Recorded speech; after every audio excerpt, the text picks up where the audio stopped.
Hello, it's James again from the 11 Plus Tutors in Essex. Today I'm going to be talking about a subject which nearly all parents are concerned about, which is reading. So I'm not going to talk about how to motivate your child to read today.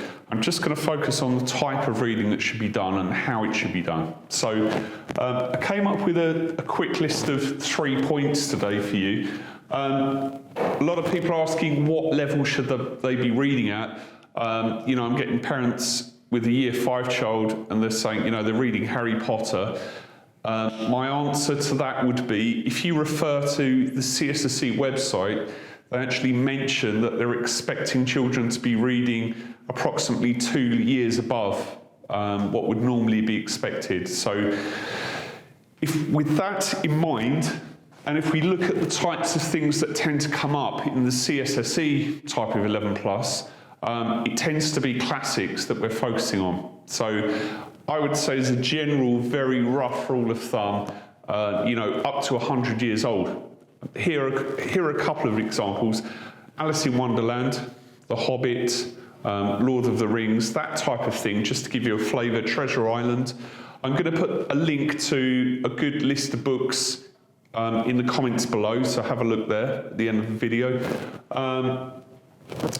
So they need to be stretched. That's the main message coming out.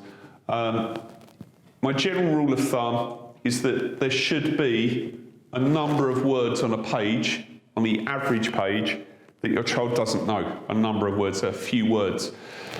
And I think the big thing here is, and I've written in capital letters, record them. I always ask children to come to my sessions and the one-to-one tutees that we have a space at the back of your homework diary, or have a separate book, fold the page in half and have a column for words and a column for meanings. And it's very important that they write down the meanings, not just have a list of words that they're going to forget.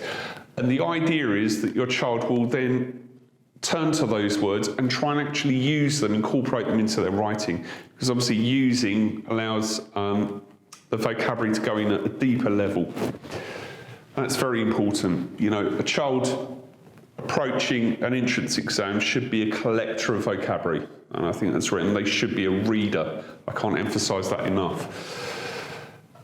I think it's really important that if you can, you're involved in question and answers about a chapter. I know we're all busy, I know it's difficult, but I really think this helps. Or at least we set a task for your child to write a summary of a chapter they've just written, or a couple of chapters. And I think as a general rule of thumb as well, I'm all for general quick things to help you.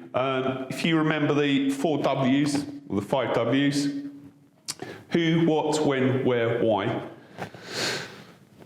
Just try and get your child to elicit the actual meaning of what's going on. I see all too often when children approach comprehension tasks, they're just focusing on a question, they're scanning through to try and find an exact match and a key word that they found in the question, but there's no real understanding there of the entirety of the text. And I think if the child has some handle on what is actually going on, I know this sounds like common sense, it's going to make answering questions a lot easier.